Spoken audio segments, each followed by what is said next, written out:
जय हिंद स्टूडेंट्स, कैसे आप सब। उम्मीद करता हूँ आप लोग अच्छे होंगे और आप लोगों का प्रिपरेशन अब समाप्त होने ही वाला है। लेकिन अगर आपका प्रिपरेशन में कोई कमी है तो आप हमारे चैनल के साथ जुड़ जाएं। हम आज से लेकर जब तक आप लोगों का एग्ज़ाम होगा लगातार सभी विषयों का इम्पोर्टेंट क्वेश्चंस का वीडियो अपलोड कर देंगे। आप लोग देख लीजिए, आप लोगों का एग्ज़ाम में अच्छा मार्क्स आ जाएगा, ऐसा मैं उम्मीद करता हूं। अगर आप सभी वीडियो को देख लेंगे तो आ जाएगा, ठीक है। तो चलिए आज का यह पहला वीडियो है सेमेस्टर 1 के लिए, ठीक है। आगे भी वीडियो लगातार आएगा, इसलिए आप लोग चैनल को जरूर सब्सक्राइब कर लें, बेल आइकन को प्रेस कर दें, नोटिफिकेशन को ऑन, ठीक है। और अपने फ्रेंड्स के साथ अधिक से अधिक शेयर कर दें, ताकि अब समय बहुत कम है। शेयर करने से सभी बच्चों के पास यह वीडियो पहुंच जाएगा। अपने व्हाट्सएप स्टेटस में ज़रूर इस लिंक को दे दें, या जिस सोशल साइट से जुड़े हैं वहाँ ज़रूर दे दें, ठीक है। एक दो बार कम से कम आप लोग शेयर कर दीजिएगा तो सभी स्टूडेंट्स तक पहुँच जाएगा। तो मैं जो मेहनत कर रहा हूँ ना, वो मेहनत अगर बच्चों तक पहुँचेगा तो मेहनत मेरा सफल हो जाएगा। अभी जो मैं आपको पढ़ा रहा हूँ वो ब्रांच अकाउंट्स है, ठीक है। ये आप लोगों का एक इंपॉर्टेंट चैप्टर है। और भी चैप्टर है जैसे रॉयल्टी है, डिजुलेशन ऑफ पार्टनरशिप फॉर्म 1 और 2 है, फिर किस्त भुगतान पद्धति है, हायर परचेज सिस्टम, बहुत सारे चैप्टर को है। एक दिन में एक चैप्टर हम कोशिश करेंगे जो आप लोगों का कवर हो जाए, ख़त्म हो जाए, खास करके थ्योरी। अब मैं प्रैक्टिकल की ज़्यादा बात नहीं करूँगा, क्योंकि प्रैक्टिकल 4-5 दिन में, आप लोग जान रहे हैं 15 तारीख को पहला एग्ज़ाम है, तो 4-5 रोज में प्रैक्टिकल तो हो नहीं पाएगा। तो थ्योरी हम उतना बता देंगे जो आप आराम से एग्ज़ाम में लिख सकते हैं और आप लोगों का अच्छा मार्क्स भी आ जाएगा। चलिए ठीक है, शुरू करते हैं इस वीडियो को। चैप्टर का नाम है ब्रांच अकाउंट, यानी कि शाखा खाता। सबसे पहले जरूरी है जानना जो शाखा क्या होता है। तो मैं एक इलस्ट्रेशन बताता हूँ, एक एग्जाम्पल देता हूँ। जैसे एक पेड़ है, ठीक है, पेड़, ये पेड़ हो गया, ठीक है। चलिए थोड़ा इसको बड़ा कर देते हैं। देखिए ये पेड़ हो गया, ठीक है, ये पेड़, ये धरती हो गया, ठीक है, ये पेड़ है। जब पेड़ क्या होता है, यहाँ से एक रूट ब्रांच निकल गया, यहाँ से ब्रांच निकल गया, ठीक है, फिर यहाँ से निकल गया, फिर इसमें ऐसे हो गया, फिर यहाँ से निकल गया, ठीक है ना। यही होता है ना, ऐसे ही निकलता है ना। तो इसको हम लोग बोलते हैं, देखिए स्टीम, ये इधर रूट हो गया, जड़ जो होता है मिट्टी के अंदर में होता है, और ये सब ब्रांच होता है, शाखाएं, ठीक है, समझ रहे हैं।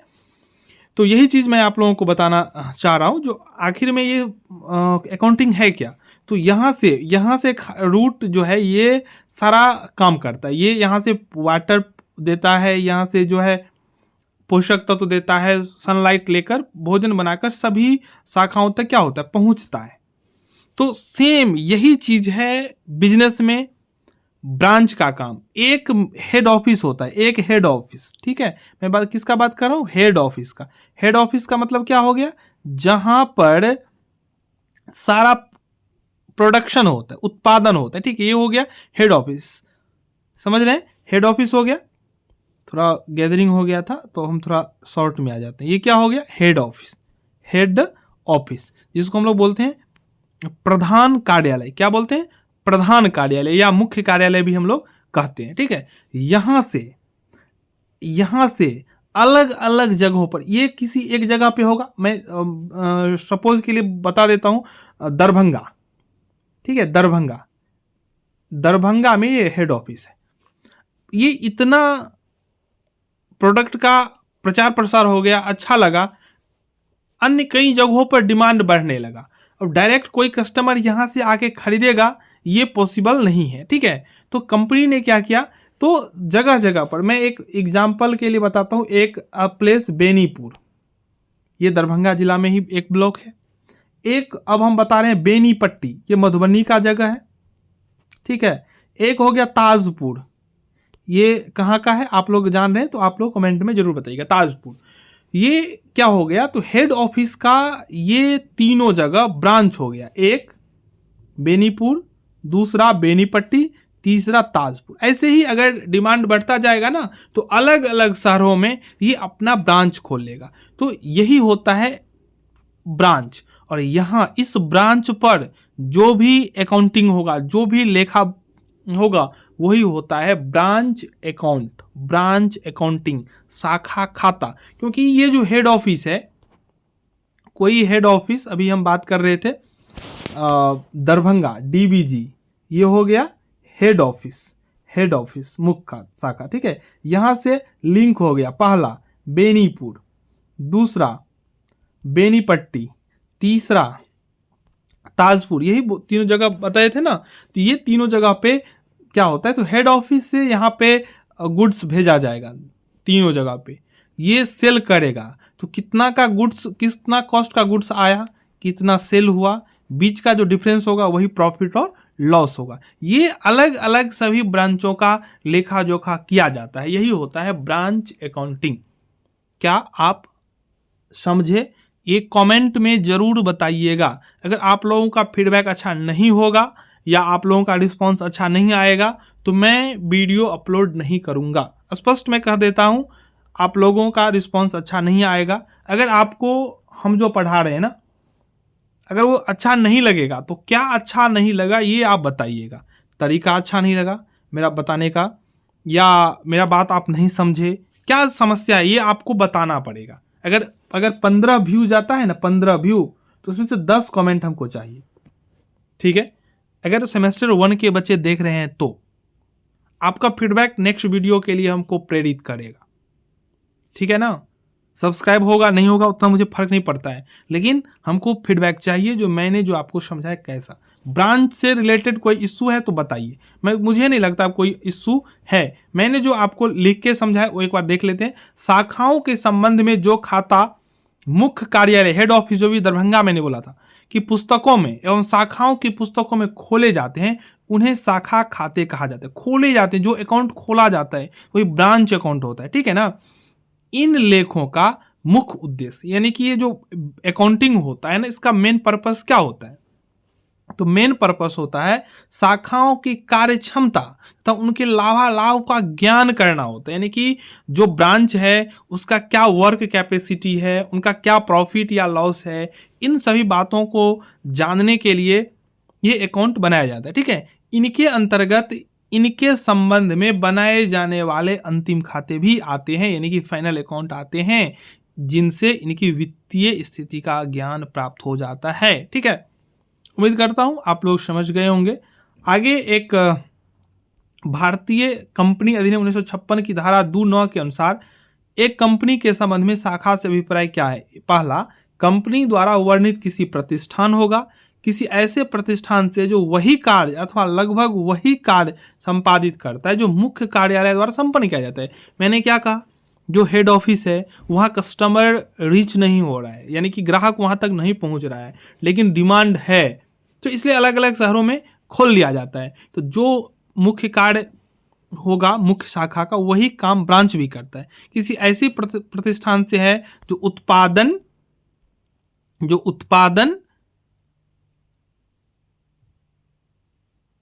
विधियन अथवा निर्माण में संलग्न हो। शाखा लेखा का क्या उद्देश्य है, ये उद्देश्य तो आपको पहले ही हम समझा चुके हैं।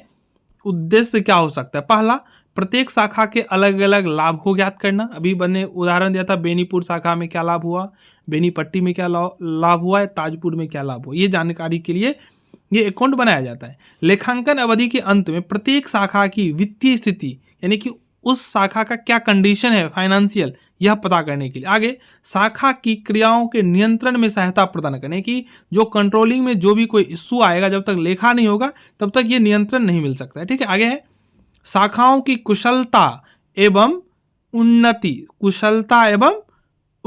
को ज्ञात करना, विभिन्न शाखाओं की कार्य प्रणाली में सुधार हेतु आवश्यक सुझाव देना, ये मुख्य उद्देश्य होता है, ठीक है। अब आते हैं हम लोग शाखा के प्रकार। देखिए एग्जाम में छोटा छोटा क्वेश्चन पूछेगा, आप सभी जानते हैं, बस पूछेगा शाखा कितने प्रकार के होते हैं, तो ये उत्तर। शाखा किसे कहते हैं, जो मैंने पहले पढ़ाया। शाखा के उद्देश्य, मुझे एक वीडियो में एक चैप्टर को कवर करना है, जो चैप्टर से कोई क्वेश्चन आए तो आप लोगों से छूटे नहीं। तो 5 दिन बचा हुआ है ना, तो थ्योरी हम जरूर समझा देंगे। ये लाइव क्लास रहेगा आप लोगों के सामने, आप लोगों के मोबाइल में। आप इसको 3 बार देख सकते हैं, मैं छोटा वीडियो बनाऊंगा, ताकि आपको ज़्यादा परेशानी ना हो, ज़्यादा समय बर्बाद ना हो। आप 2-3 बार सुन लेंगे। कोई आप ऑफलाइन क्लास तो हम मेरे पास आके पढ़ नहीं रहे हैं, जो मैंने जो पढ़ा दिया अब वही टाइम बीत गया तो अगले दिन फिर से पढ़ाना ही पड़ेगा। वीडियो है, आप बार बार देख सकते हैं। शाखा मुख्य रूप से 2 प्रकार के होते हैं, पहला देसी शाखा और विदेशी शाखा। देखिए देसी का मतलब क्या होता है, हम सभी जानते हैं भारत मेरा देश है। अगर हम बिहार में रह रहे हैं फिर भी देश में हैं, महाराष्ट्र जाएंगे फिर भी देश में हैं, पंजाब जाएंगे फिर भी देश में हैं, हम लोग बंगाल में जाएंगे फिर भी देश में हैं, ठीक है ना। तो ऐसी शाखा तो समझ रहे हैं, ऐसी शाखा जो देश के सीमाओं के भीतर में हो, देसी शाखा होता है। यानी कि ये जो भारत का नक्शा है ना, ये समझ लीजिए इस पूरे एरिया में जहां भी शाखा को इस्टेब्लिश किया जाएगा, स्थापित किया जाएगा, वो सभी देसी शाखा होगा। और विदेश से हम लोग जानते हैं विदेश क्या होता है, जो हमारे देश की सीमाओं से बाहर हो। तो जो हमारे देश के सीमाओं से बाहर ब्रांच होगा, ऐसा भी होता है जो इंटरनेशनल कंपनी हो जाता है, वो अपना ब्रांच अलग अलग देशों में खोल लेता है। तो ऐसे ब्रांच को हम लोग फॉरेन ब्रांचेज यानी कि विदेशी शाखाएं कहेंगे। कोई दिक्कत आप लोगों को? चलिए, देसी शाखा कितने प्रकार के होते हैं? देसी शाखा होते हैं कितने प्रकार के? देसी शाखा 2 प्रकार के होते हैं, एक होता है आश्रित शाखाएं, दूसरा होता है स्वतंत्र। अब आश्रित का मतलब समझिए, आश्रित का मतलब होता है जो दूसरे पर निर्भर हो, जो दूसरे पर क्या हो, निर्भर हो। और स्वतंत्र का मतलब जो किसी और पर निर्भर न हो। आश्रित शाखा का प्रकार में आ गया मुख्य कार्यालय से माल प्राप्त करना एवं नगद बिक्री करने वाली शाखा। आश्रित शाखा का मतलब हो गया मुख्य कार्यालय से माल प्राप्त करना एवं नगद बिक्री करने वाली शाखाएं। दूसरा हो गया मुख्य कार्यालय से माल प्राप्त करना एवं नगद एवं उधार बिक्री करने वाली शाखाएं। तीसरा हो गया मुख्य कार्यालय से बीजक मूल्य पर माल प्राप्त करना एवं निर्देशानुसार, यानी कि जो हेड ऑफिस का निर्देश होगा उसके अकॉर्डिंग माल को सप्लाई करना। ये हो गया आश्रित शाखा, ठीक है। चलिए यहां पे देख लेते हैं। आश्रित शाखाएं मुख्य कार्यालय के विक्रय एजेंसी के रूप में काम करते हैं। यानी कि आश्रित शाखा जो होता है ना, वो मुख्य कार्यालय का ना विक्रय एजेंसी है। एजेंट का मतलब होता है जो किसी दूसरे के लिए काम करता है, वो एजेंट कहलाता है, ठीक है। तो एजेंसी का मतलब होता है जिस जगह पे एजेंट काम करता है। तो मेन जो ऑफिस होता है ना, उसका एजेंट होता है कौन? Dependent branches. इनके काम काज एवं खातों का पूर्ण नियंत्रण मुख्य कार्यालय के द्वारा होता है, हेड ऑफिस के द्वारा पूरा कंट्रोल होता है। नाम ही है इसका आश्रित शाखा। ये किसी न किसी पर निर्भर है। तो किस पर निर्भर होगा? ब्रांच किस पर निर्भर होगा? हेड ब्रांच पे। क्लियर? हम लोग जानते हैं कोई ब्रांच जो है, छोटा इकाई जो है, वो बड़े इकाई पर निर्भर होगा अगर वो निर्भर है तो आश्रित शाखाएं मुख्य कार्यालय पर निर्भर होता है। शाखा बही खाता नहीं रखता तथा लेन देन से संबंधित सभी लेखा मुख्य कार्यालय द्वारा रखे जाते हैं। अब कौन कौन लेखा पुस्तक बनाते हैं? देखिए, खुदरा रोकर बही, स्टॉक बही, कस्टमर लेजर, ग्राहक का खाता, ये इतना रखता है, ठीक है। इसकी विशेषता देख लेते हैं। आश्रित शाखा का हम लोग विशेषता को जान लेते हैं। देखिए, आश्रित शाखा का पहला विशेषता हो गया, जो आश्रित शाखाएं उन्हीं वस्तुओं को बेचती है जिनकी आपूर्ति मुख्य कार्यालय के द्वारा की जाती है। आश्रित शाखाएं उन्हीं वस्तुओं को बेचती है। आश्रित शाखाएं उन्हीं वस्तुओं को बेचती है जिनकी आपूर्ति का मतलब होता है देना। जो मुख्य कार्यालय जो वस्तु देता है वही वस्तु बेचता है, ठीक है। दूसरा है सभी प्रकार के खर्चे मुख्य कार्यालय द्वारा किए जाते हैं। जो भी एक्सपेंस होता है, जो भी ऑफिस का खर्चा होता है, स्टाफ का खर्चा होता है, चाय पानी का खर्चा होता है, टोटल हेड ऑफिस देता है। तीसरा है मुख्य कार्यालय द्वारा शाखाओं को माल लागत मूल्य अथवा बीजक मूल्य पर भेजा जाता है। ये एक तो शाखा का प्रकार में था। तीसरा, आश्रित शाखाएं माल नगद अथवा उधार बेचती है। और पांचवा है आश्रित शाखाओं को नगद राशि मुख्य कार्यालय के खातों में प्रतिदिन जमा करनी पड़ती है। यानी कि जो सेल होगा उसी दिन हेड ऑफिस के अकाउंट में जमा करना पड़ेगा, ठीक है। तो ये इतना आप लोग समझ गए हैं, ठीक है। आगे है जैसे नगद राशि मतलब हो गया नगद विक्रय प्लस देनदारों से प्राप्त राशि, जो कैश सेल किया वो प्लस में डेटर से जो रिसीव हुआ वो भेजना होता है। इनका जो लेखे होते हैं, एक हो गया साधारण विधि, इसको डेटर सिस्टम भी कहते हैं, देनदार प्रणाली। दूसरा अंतिम खाता विधि, फाइनल अकाउंट सिस्टम। तीसरा स्टॉक एवं देनदार विधि। और थोक शाखा होलसेल ब्रांच सिस्टम। ये शाखा मुख्य कार्यालय शाखाओं के खातों को निम्न प्रणालियों में से किसी भी विधि पर रख सकता है, यानी कि अकाउंटिंग किस लेवल पे होगा। ठीक है, तो इससे आगे एंट्री है। ठीक है, तो एंट्री आप लोग जो बोलेंगे तो बता देंगे, लेकिन अभी हम एंट्री नहीं बताते हैं। पहले आप इसको रिवाइज कर लीजिए, इसका आप लोग फीडबैक दीजिए, फिर हम नेक्स्ट वीडियो रॉयल्टी का या किस्त भुगतान पद्धति का या डीपीएस का, आप जो बोलिएगा उसी का हम लोग अपलोड करेंगे। तो आप कमेंट जरूर कीजिए और इसे आगे शेयर कीजिए। धन्यवाद।